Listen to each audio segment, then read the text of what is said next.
अष्टोत्तरशतनामावलिः। ॐ श्रीमते नमः। ॐ शशिधराय नमः।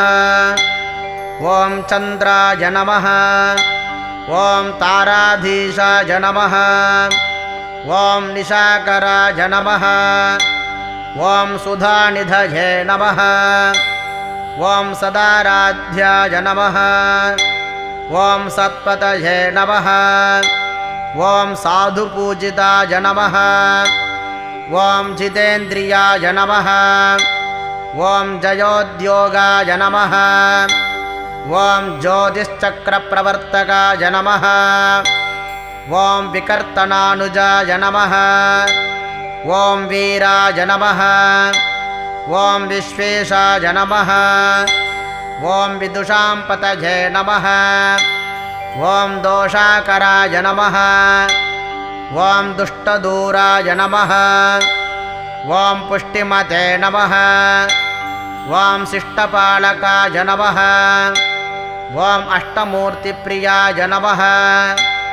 ॐ अनन्ताय नमः। ॐ अष्टदारुकुठारकाय नमः। ॐ स्वप्रकाशाय नमः। ॐ प्रकाशात्मने नमः। ॐ द्युचराय नमः। ॐ देवभोजनाय नमः। ॐ कलाधराय नमः। ॐ कालहेतवे नमः। ॐ कामकृते नमः। ॐ कामदाय नमः। ॐ मृत्युसंहारकाय नमः। ॐ अमर्त्याय नमः। ॐ नित्यानुष्ठानाय नमः। ॐ क्षपाकराय नमः। ॐ क्षीणपापाय नमः। ॐ यक्षवृद्धिसमन्विताय नमः। ॐ जैवातृकाय नमः। ॐ शुचये नमः। ॐ शुभ्राय नमः। ॐ जयिने नमः। ॐ जयफलप्रदाय नमः। ॐ सुधामयाय नमः। ॐ सुरस्वामिने नमः। ॐ भक्तानामिष्टदायकाय नमः। ॐ मुक्तिदाय नमः। ॐ मुक्तिकाय नमः। ॐ भद्राय नमः। ॐ भक्तदारिद्र्यभञ्जनाय नमः। ॐ सामगानप्रियाय नमः। ॐ सर्वरक्षकाय नमः। ॐ सागरोद्भवाय नमः। ॐ भयान्तकृते नमः। ॐ भक्तिगम्याय नमः। ॐ भवबन्धविमोचनाय नमः। ॐ जगत्प्रकाशकिरणाय नमः। ॐ जगदानन्दकारणाय नमः। ॐ निस्सपत्नाय नमः। ॐ निराहाराय नमः। ॐ निर्विकाराय नमः। ॐ निरामयाय नमः। ॐ भूच्छायाच्छादिताय नमः। ॐ भव्याय नमः। ॐ भुवनप्रतिपालकाय नमः। ॐ सकलार्तिहराय नमः। ॐ सौम्यभञ्जनाय नमः। ॐ साधुवन्दिताय नमः। ॐ सर्वागमज्ञाय नमः। ॐ सनकादिमुनिस्तुत्याय नमः। ॐ सितच्छत्रध्वजोपेताय नमः। ॐ सिताङ्गाय नमः। ॐ सितभूषणाय नमः। ॐ श्वेतमाल्याम्बरधराय नमः। ॐ श्वेतगन्धानुलेपनाय नमः। ॐ दशाश्वरथसमारूढाय नमः। ॐ दण्डपाणये नमः। ॐ धनुर्धराय नमः। ॐ कुन्तपुष्पोज्ज्वलाकराय नमः। ॐ नयनाब्जसमुद्भवाय नमः। ॐ आत्रेयगोत्रजाय नमः। ॐ अत्यन्तविनयाय नमः। ॐ प्रियनायकाय नमः। ॐ करुणारससम्पूर्णाय नमः। ॐ कर्कटप्रभवे नमः। ॐ अव्ययाय नमः। ॐ चतुरश्रसनारूढाय नमः। ॐ चतुराय नमः। ॐ दिव्यवाहनाय नमः ॐ विवस्वन्मण्डलज्ञेयवासाय नमः ॐ वसुसमृद्धिदाय नमः ॐ महेश्वरप्रियाय नमः ॐ दान्ताय नमः ॐ मेरुगोत्रप्रदक्षिणाय नमः ॐ गृहमण्डलमध्यगाय नमः ॐ ग्रसितार्काय नमः ॐ ग्रहाधिपाय नमः ॐ द्विजराजाय नमः ॐ द्विदिलकाय नमः ॐ द्विभुजाय नमः ॐ द्विजपूजिताय नमः ॐ औदुम्बरनगावासाय नमः ॐ उदाराय नमः ॐ रोहिणीपतये नमः ॐ नित्योदराय नमः ॐ मुनिस्तुत्याय नमः ॐ नित्यानन्दफलप्रदाय नमः ॐ सकलाह्लादकराय नमः ॐ पलाशसमिधप्रियाय नमः। इति सोमोष्टोत्तरशतनामावलिः सम्पूर्णम्।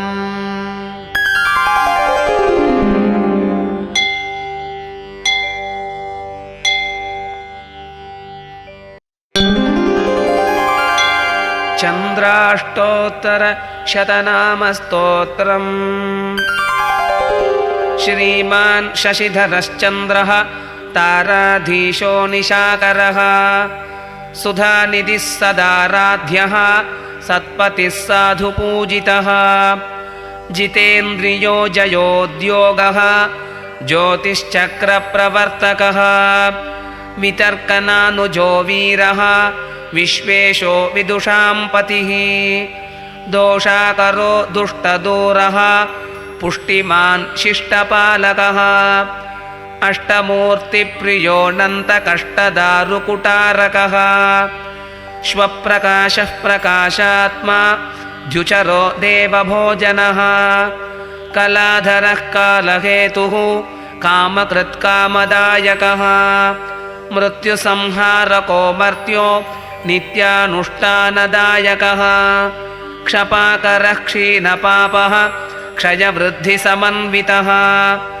जैवातृको शुचिः शुभ्रः जरीजलफलप्रदः सुधामयसुरस्वामी भक्तानामिष्टदायकः भुक्तिदो मुक्तिदो भद्रः भक्तदारिद्र्यभञ्जकः सामगानप्रियः सर्वरक्षकः सागरोद्भवः भजनकृद्भक्तिगम्यः भवबन्धविमोचकः जगत्प्रकाशकिरणः जगदानन्तकारणः निस्सपत्नो निराहारः निर्विकारो निरामयः भूच्छायाच्छादितो भव्यः भुवनप्रतिपालकः सकलार्तिहरः सौम्य जगगः साधुनन्दितः सर्वागमज्ञ सर्वज्ञः सनकादिमुनिस्तुतः सितच्छत्रध्वजोपेतः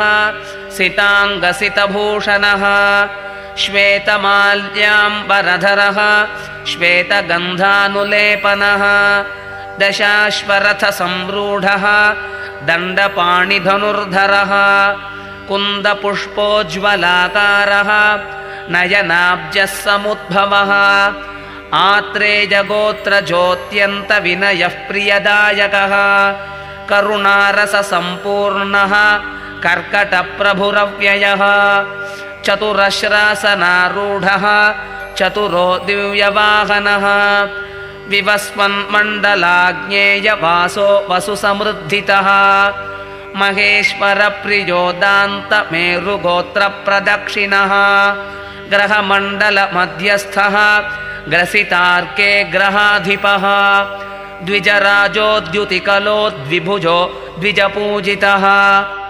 औदुम्बरनगावासो उदारो रोहिणीपतिः नित्योदयो मुनिस्तुत्यः नित्यानन्दफलप्रदः सकलाह्लादनकरः पलाशसमिधप्रियः एवं नक्षत्रनाथस्य नाम्नामष्टोत्तरं शतम्।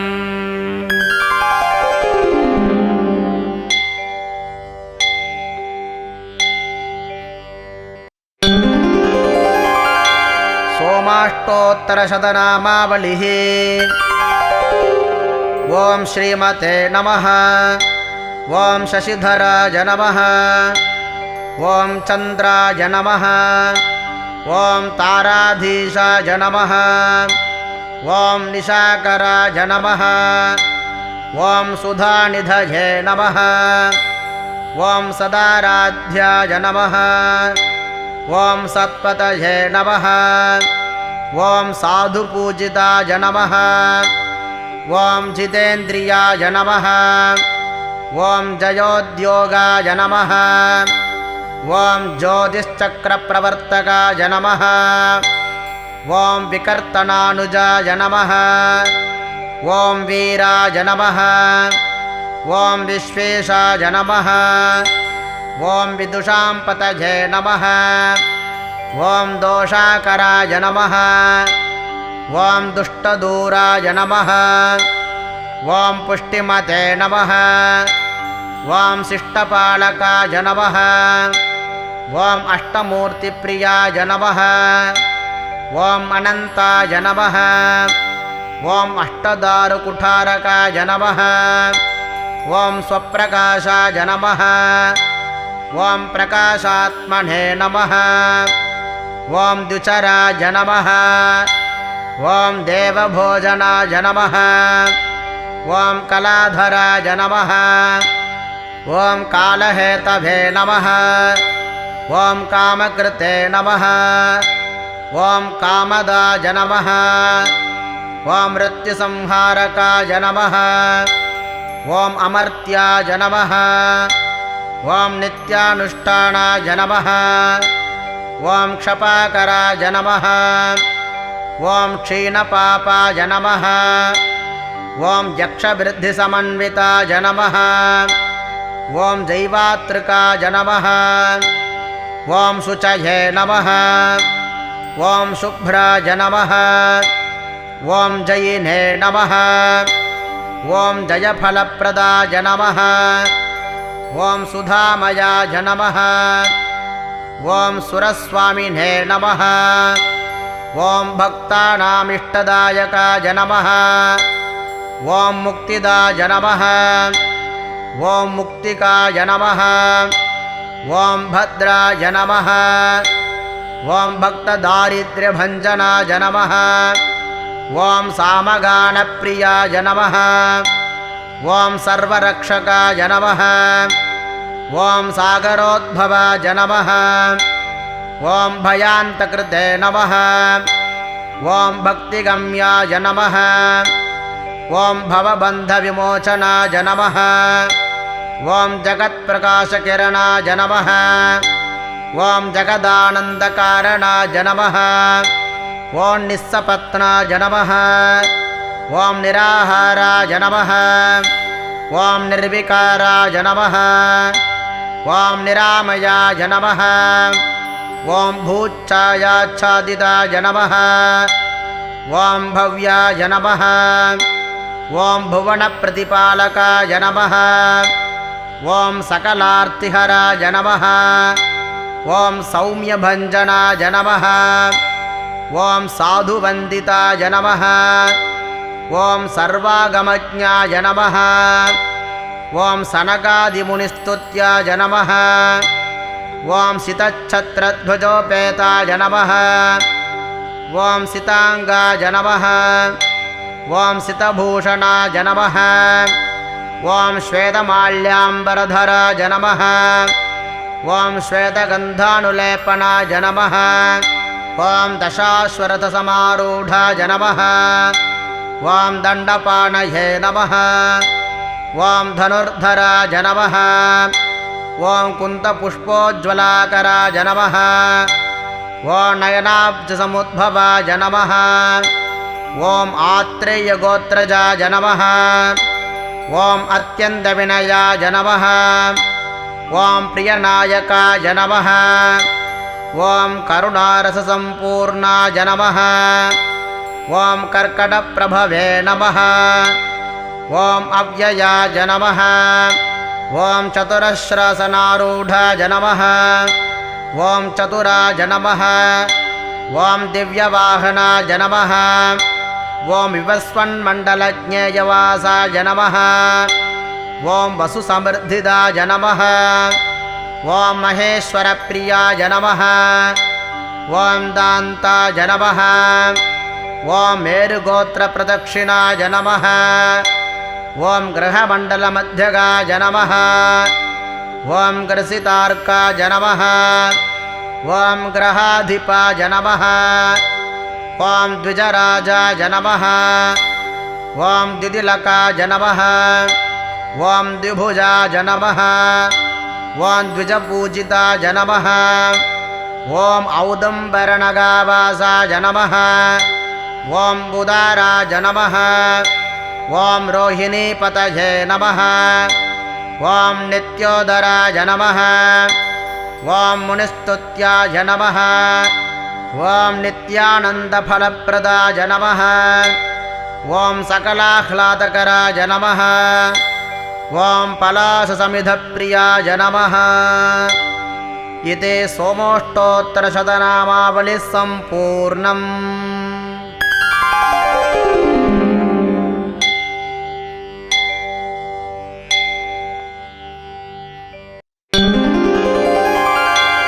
चन्द्राष्टोत्तरशतनामस्तोत्रम्।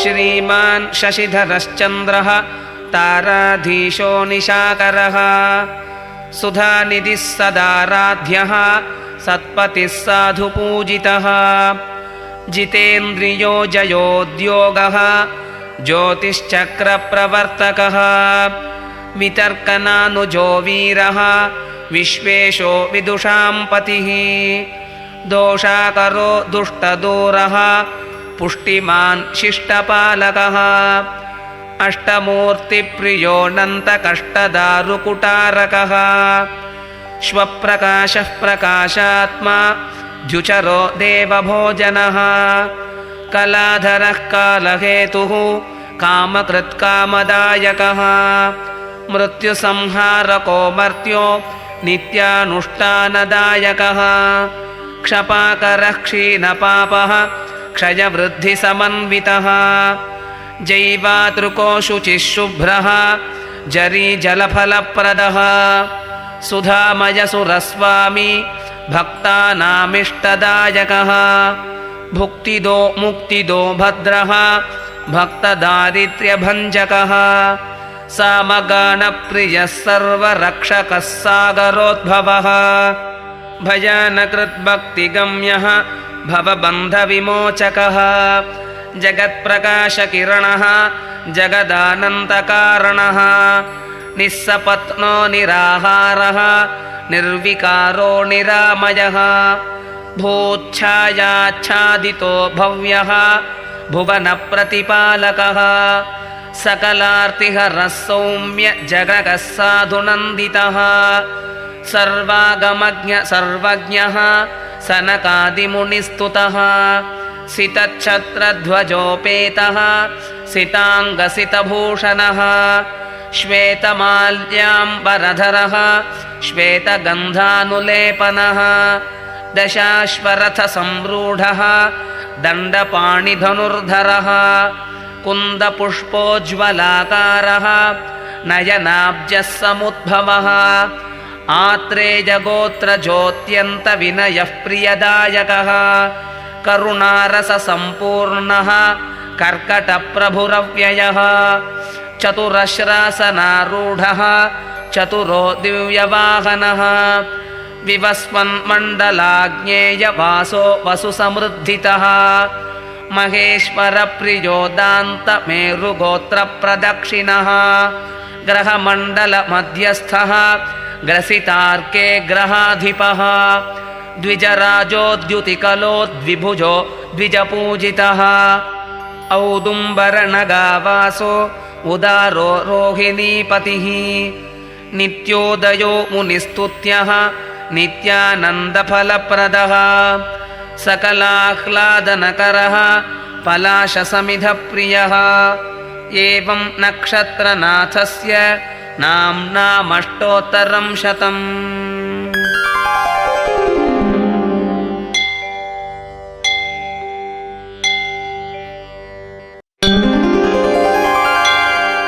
रामाष्टोत्तरशतनामावलिः। ॐ श्रीमते नमः। ॐ शशिधराय नमः। ॐ चन्द्राय नमः। ॐ ताराधीशाय नमः। ॐ निशाकराय नमः। ॐ सुधानिधये नमः। ॐ सदाराध्याय नमः। ॐ सत्पतये नमः। ॐ साधुपूजिताय नमः। ॐ जितेन्द्रियाय नमः। ॐ जयोद्योगाय नमः। ॐ ज्योतिश्चक्रप्रवर्तकाय नमः। ॐ विकर्तनानुजाय नमः। ॐ वीराय नमः। ॐ विश्वेशाय नमः। ॐ विदुषां पतये नमः। ॐ दोषाकराय नमः। ॐ दुष्टदूराय नमः। ॐ पुष्टिमते नमः। ॐ शिष्टपालकाय नमः। ॐ अष्टमूर्तिप्रियाय नमः। ॐ अनन्ताय नमः। ॐ अष्टदारुकुठारकाय नमः। ॐ स्वप्रकाशाय नमः। ॐ प्रकाशात्मने नमः। ॐ द्युचराय नमः। ॐ देवभोजनाय नमः। ॐ कलाधराय नमः। ॐ कालहेतवे नमः। ॐ कामकृते नमः। ॐ कामदाय नमः। ॐ मृत्युसंहारकाय नमः। ॐ अमर्त्याय नमः। ॐ नित्यानुष्ठानाय नमः। ॐ क्षपाकराय नमः। ॐ क्षीणपापाय नमः। ॐ यक्षवृद्धिसमन्विताय नमः। ॐ जैवातृकाय नमः। ॐ शुचये नमः। ॐ शुभ्राय नमः। ॐ जयिने नमः। ॐ जयफलप्रदाय नमः। ॐ सुधामयाय नमः। ॐ सुरस्वामिने नमः। ॐ भक्तानामिष्टदायकाय नमः। ॐ मुक्तिदाय नमः। ॐ मुक्तिकाय नमः। ॐ भद्राय नमः। ॐ भक्तदारिद्र्यभञ्जनाय नमः। ॐ सामगानप्रियाय नमः। ॐ सर्वरक्षकाय नमः। ॐ सागरोद्भवाय नमः। ॐ भयान्तकृते नमः। ॐ भक्तिगम्याय नमः। ॐ भवबन्धविमोचनाय नमः। ॐ जगत्प्रकाशकिरणाय नमः। ॐ जगदानन्दकारणाय नमः। ॐ निस्सपत्नाय नमः। ॐ निराहाराय नमः। ॐ निर्विकाराय नमः। ॐ निरामयाय नमः। ॐ भूच्छायाच्छादिताय नमः। ॐ भव्याय नमः। ॐ भुवनप्रतिपालकाय नमः। ॐ सकलार्तिहराय नमः। ॐ सौम्यभञ्जनाय नमः। ॐ साधुवन्दिताय नमः। ॐ सर्वागमज्ञाय नमः। ॐ सनकादिमुनिस्तुत्याय नमः। ॐ सितच्छत्रध्वजोपेताय नमः। ॐ सिताङ्गाय नमः। ॐ सितभूषणाय नमः।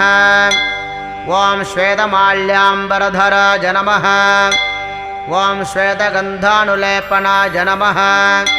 ॐ दशाश्वरथसमारूढाय नमः। ॐ दण्डपाणये नमः। ॐ धनुर्धराय नमः। ॐ कुन्तपुष्पोज्ज्वलाकराय नमः। ॐ नयनाब्जसमुद्भवाय नमः। ॐ आत्रेयगोत्रजाय नमः। ॐ अत्यन्तविनयाय नमः। ॐ प्रियनायकाय नमः। ॐ करुणारससम्पूर्णाय नमः। ॐ कर्कटप्रभवे नमः। ॐ अव्ययाय नमः। ॐ चतुरश्रासनारूढाय नमः। ॐ चतुराय नमः। ॐ दिव्यवाहनाय नमः ॐ विवस्वन्मण्डलज्ञेयवासाय नमः ॐ वसुसमृद्धिदाय नमः ॐ महेश्वरप्रियाय नमः ॐ दान्ताय नमः ॐ मेरुगोत्रप्रदक्षिणाय नमः ॐ ग्रहमण्डलमध्यगाय नमः ॐ ग्रसितार्काय नमः ॐ ग्रहाधिपाय नमः ॐ द्विजराजाय नमः ॐ दिदिलकाय नमः ॐ द्विभुजाय नमः ॐ द्विजपूजिताय नमः ॐ औदुम्बरनगावासाय नमः ॐ उदाराय नमः ॐ रोहिणीपतये नमः ॐ नित्योदराय नमः ॐ मुनिस्तुत्याय नमः ॐ नित्यानन्दफलप्रदाय नमः ॐ सकलाह्लादकराय नमः ॐ पलाशसमिधप्रियाय नमः। इति सोमोष्टोत्तरशतनामावलिः सम्पूर्णम्।